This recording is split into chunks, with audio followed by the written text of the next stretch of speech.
Europe اور Europe کے بہت بڑے بڑے تگڑے ملک، اور انہوں نے امریکہ سے کر دی ہے بغاوت۔ صدر ٹرمپ کا دورہ برطانیہ، دورہ یورپ ہوا ناکام، اور یورپ اور مغربی ممالک، اس میں برطانیہ ہے، کینیڈا ہے، پرتگال، آسٹریلیا، فرانس، اور اب آہستہ آہستہ ان ملکوں کی تعداد میں اضافہ ہوتا جا رہا ہے، اور سب نے مل کر فلسطینی ریاست کو ایک آزاد ریاست کے طور پر تسلیم کر لیا ہے اور اس کو ریکگنائز کر لیا ہے۔ اور ان ملکوں میں، جس میں برطانیہ ہے، کینیڈا ہے، آسٹریلیا ہے، پرتگال ہے، فرانس ہے، ان ملکوں میں اب فلسطینی پرچم جو ہیں وہ لہرا رہے ہیں، اور ان کے جتنے بھی مشن آفس تھے ان کو سفارت خانوں کا درجہ دے دیا گیا ہے۔ یہ ایک بہت بڑی ڈیولپمنٹ ہے جو کہ ہوئی ہے، اور اس کے باوجود کہ پریزیڈنٹ ٹرمپ جو ہیں وہ برطانیہ آئے اور انہوں نے برطانیہ کے وزیر اعظم سے، برطانوی حکومت سے بات چیت کی اور اس فیصلے کو رکوانے کی کوشش بھی کی گئی، لیکن یہ بات آگے نہ بڑھ سکی، اور اس فیصلے پر صدر ٹرمپ نے ان یورپ اور مغربی ملکوں نے جو فیصلہ کیا فلسطینی ریاست کو تسلیم کرنے کا، اس پہ ناراضگی کا اظہار کیا ہے، اور انہوں نے کہا ہے کہ یہ میرے پیٹھ پیچھے چھرا گھونپا گیا ہے۔ تو جبکہ دوسری جانب حماس نے اس کو ویلکم کیا ہے، اور محمود عباس جو فلسطینی صدر ہیں انہوں نے حماس سے مطالبہ کیا ہے کہ وہ جنگ بندی کر دیں۔ یہ تو ہے مغربی ملکوں کا حال، اور سب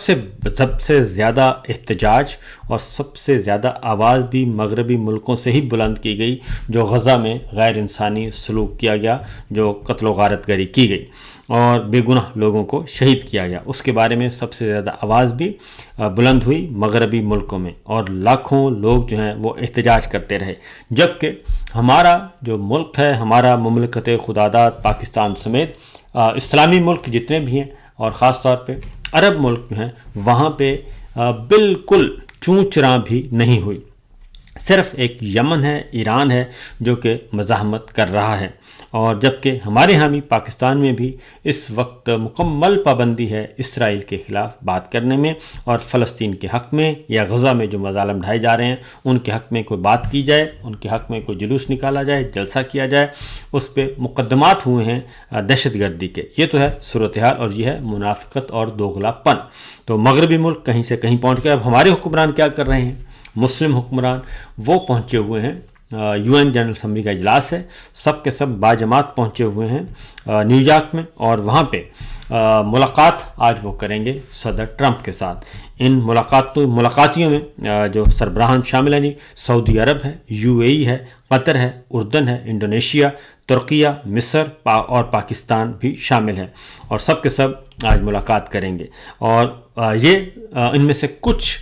ابراہم اکارڈ جو ہے، یعنی کہ اسرائیل کو تسلیم کرنے کا عمل مکمل کر چکے ہیں، جبکہ بقیہ جو رہ گئے ہیں ان میں دو اہم ملک ہیں، سعودی عرب اور پاکستان، دونوں کو کہا جا رہا ہے کہ آپ بھی اس کشتی میں سوار ہو جائیں، اور اس بات کا قوی امکان موجود ہے کہ یہ اعلان سعودی عرب اور پاکستان کسی بھی وقت کر سکتے ہیں کہ تسلیم کر لیا جائے۔ اور اس کی ڈیل کیا ہوئی ہے؟ یہ تو ظاہر ہے جی، اس نوعیت کی ڈیل جو ہیں وہ کئی سالوں کے بعد پتہ چلتا ہے، لیکن یہ بات ذہن میں رکھیے گا کہ بند کمروں میں ہی فیصلے ہو رہے ہیں۔ کہا جاتا تھا عمران خان کو کہ وہ یہودی ایجنٹ ہے، لیکن پتہ چلا کہ وہی ایک آدمی ہے جو کہ آواز بلند کر رہا ہے، خواہ وہ افغانستان کا معاملہ ہو، خواہ وہ کشمیر کا معاملہ ہو، خواہ وہ فلسطین کا معاملہ ہو، خواہ وہ غزہ کا معاملہ ہو، وہی ایک شخص جو قید ہے وہ آزاد ہے، اور جو آزاد ہیں ان کی زبانیں جو ہیں اور ان کی جو قوت گویائی ہے اس معاملے میں کم از کم وہ بالکل جا چکی ہے۔ تو یہ صورتحال ہے۔ یہ تو ہے انٹرنیشنل کچھ جو باتیں انٹرنیشنل لیول پہ جو ہو رہی ہیں، تبدیلیاں رونما ہو رہی ہیں۔ دوسری جانب میرا اب آتے ہیں ذرا پاکستانی حکمران پاکستان میں کیا کر رہے ہیں۔ ناجائز سرکار اور انتہائی غلاظتوں کا ڈھیر اگر کہا جائے تو سخت الفاظ استعمال نہیں کیے جاتے، لیکن مسئلہ یہ ہے کہ اس سے کم نرم کوئی الفاظ استعمال کریں تو سمجھ نہیں آتی کہ بات کیسے کنوے کی جائے۔ تو واقعتاً یہ رجیم جو ہے، یہ حکمران جو ہیں غلاظتوں کا ڈھیر ہے۔ اس کی وجہ یہ ہے کہ یہ پہلے انہوں نے مقدمات فائل کیے، یہ جب چاہیں کسی پہ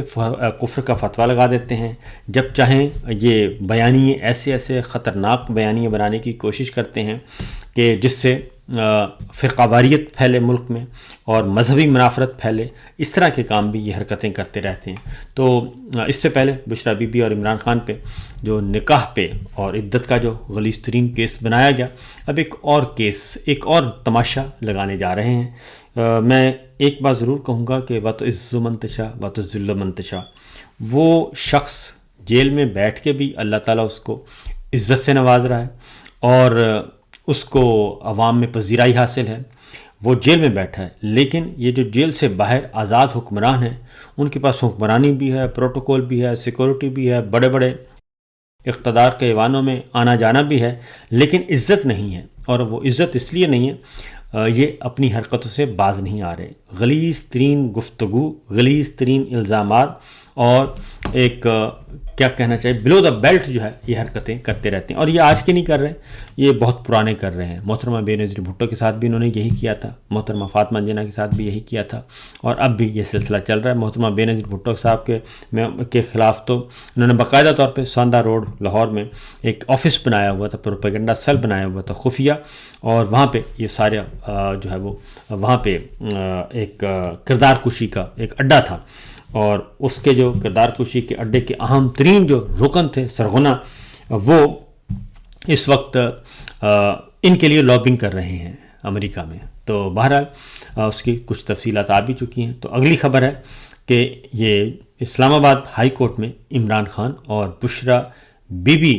کے نام پر ایک اپلیکیشن دائر کی گئی ہے۔ نہ اس شخص کا پتہ ہے، نہ وہ پاکستان تحریک انصاف کا ہے، نہ وہ عمران خان کی فیملی کا ہے، نہ عطا، نہ پتہ، نہ معلوم، اور وہ درخواست آ گئی اسلام آباد ہائی کورٹ میں، اور اس پہ مزے کی بات ہے کسی نے کوئی اعتراض بھی عائد نہیں کیا۔ جسٹس ڈوگر صاحب ہیں، کیونکہ جسٹس ڈوگر صاحب کو آج کل بہت زیادہ مسائل کا سامنا ہے۔ انہوں نے ایک حرکت کی ہے بیہودہ اوپن کورٹ میں ایمان مزاری صاحبہ کے ساتھ، اور ایمان مزاری صاحبہ نے اب اس پہ اپلیکیشن بھی فائل کر دی ہے اور وہ فوٹیج بھی مانگی ہوئی ہے، اور اس پہ بالکل جی چپ سادھ لی ہے۔ اس کا الٹا ایمان مزاری صاحبہ پہ اور ان کے شوہر پہ مقدمہ درج کر دیا گیا، ان پہ دہشت گردی کا مقدمہ درج کر کے ان پہ ان کے وارنٹ گرفتاری جاری کروا دیے گئے ہیں، ان کے گھروں پہ چھاپے مارے جا رہے ہیں۔ یہ تو ہو رہا ہے، اور کیونکہ خود انہوں نے بیہودہ گفتگو کی تھی اوپن کورٹ میں اور اس کی ریکارڈنگ موجود ہے، تو اب وہ تو بس چل نہیں رہا، اس کو ہائی لائٹ کیا گیا، احتجاج کیا گیا، اور سرفراز ڈوگر صاحب جو کہ امپورٹڈ جج ہیں ان پہ تنقید کی جاتی ہے، پی ٹی آئی بھی کرتی ہے اور میڈیا بھی کرتا ہے، کیونکہ وہ جب سے آئے ہیں اسلام آباد ہائی کورٹ میں انسانی حقوق کے حوالے سے کوئی کیس آپ نہیں لی جا سکتے، اور کسی کا اغوا ہو جائے، کوئی جھوٹا مقدمہ درج ہو جائے آپ نہیں جا سکتے، جاتے ہیں تو وہ گھمن گھیریوں میں ڈال دیتے ہیں۔ ارشد شریف شہید کا قتل کا معاملہ ایک کمیشن بنایا جانا تھا، لیکن وہ 1.5 سال بعد اب آ کے اس کو اپلیکیشن کو مسترد کر دیا گیا ہے۔ تو عمران خان صاحب کے خلاف ایک اپلیکیشن یہ دائر کی گئی ہے، اور اس میں کہا گیا ہے جی کہ نامعلوم شہری ہے، وہ یہ کہہ رہا ہے کہ ازدواجی حقوق فراہم کیے جائیں عمران خان صاحب کو، اور یہ درخواست دائر کی گئی ہے۔ اب اس پہ بہت کچھ ہو سکتا ہے، لیکن اور یہ حرکتیں نون لیگ کے دور میں ہی ساری ہوتی ہیں۔ انہوں نے زرداری صاحب اور محترمہ بے نظیر بھٹو کے بارے میں بھی اس طرح کی غلیظ حرکتیں کر چکے ہیں، اور اب یہ عمران خان اور بشریٰ بی بی کو یہ بدنام کرنا چاہتے ہیں، اور متاثرہ فریق کا پتہ نہیں ہے، اور میڈیا اس وقت رپورٹ کر رہا ہے، نہ متاثرہ یعنی کہ جو درخواست گزار ہے اس کا آتا پتہ،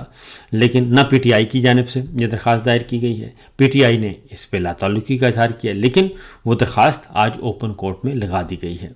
اور ارباب طاہر صاحب ہیں جسٹس، ان کی عدالت میں جسٹس ڈوگر صاحب نے یہ درخواست لگائی ہے۔ تو دیکھتے ہیں کہ کون کتنا زیادہ ثابت کرتا ہے کہ وہ اخلاقیات سے گرا ہوا ہے۔ تو بہرحال اگلی خبر ہے جناب، وہ جمشید دستی صاحب، وہ بھی آواز بلند کرتے رہتے ہیں۔ ان کو 2008 کے کیس میں، اب 2008 کا کیس ہے، اور اب فیصلہ سنایا گیا ہے کہ ان پہ الزام لگایا گیا کہ انہوں نے جعلی ڈگری، مدرسے کی جعلی ڈگری 2008 میں پیش کی تھی، اور اس لیے ان کو آج ملتان کی ڈسٹرکٹ کورٹ نے 7 سال قید سزا سنا دی ہے جمشید دستی صاحب کو،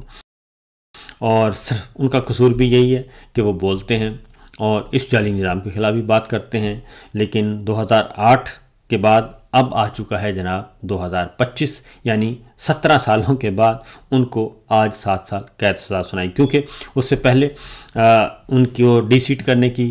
کیا گیا تھا، اور ڈی سیٹ کیا گیا تو ضمنی الیکشن فوری طور پہ سلطان راجہ صاحب نے اناؤنس کر دیے، جس سے ہائی کورٹ نے روک دیا، اور اس طریقے سے وہ جو ایک ایجنڈا تھا وہ بھی پورا نہیں ہو سکا،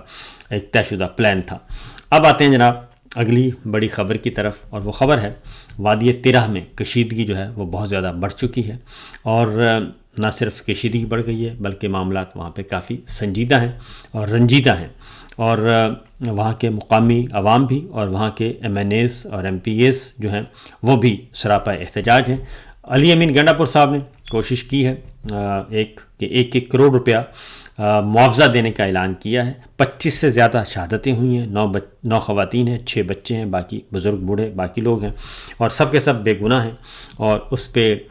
کور کمانڈر کو طلب کرنے کا فیصلہ کیا ہے خیبر پختونخوا اسمبلی نے، اور آئی جی خیبر پختونخوا اور کور کمانڈر کو ان کی طلبی کا فیصلہ کیا گیا ہے کہ وہ آئیں اور آ کے بتائیں۔ اور دوسری جانب علی امین گنڈا پور سے ضلع خیبر کی وادی تیرہ کے حوالے سے وفد نے ملاقات کی ہے، اور اس میں ایم این اے اقبال آفریدی تھے، chief secretary, additional chief secretary اور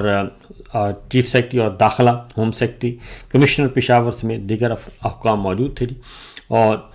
اس میں اس علی تیرہ میں جو بمباری کی گئی ہے اس کا جائزہ لیا گیا، اور اس پہ آئندہ کے لاہ عمل کے بارے میں بھی بات کی گئی۔ تو عمران خان صاحب پہلے دن سے کہہ رہے ہیں کہ ہوش کے ناخن لیں، لیکن ان کی بات کو سن نہیں رہا، اور سہیل آفریدی بھی موجود تھے، انہوں نے خیبر پختونخوا اسمبلی میں آواز بلند کی تھی اس بارے میں، وادی تیرہ کے بارے میں۔ رات کو 2 بجے یہ بمباری کی گئی، اور انہوں نے بتایا،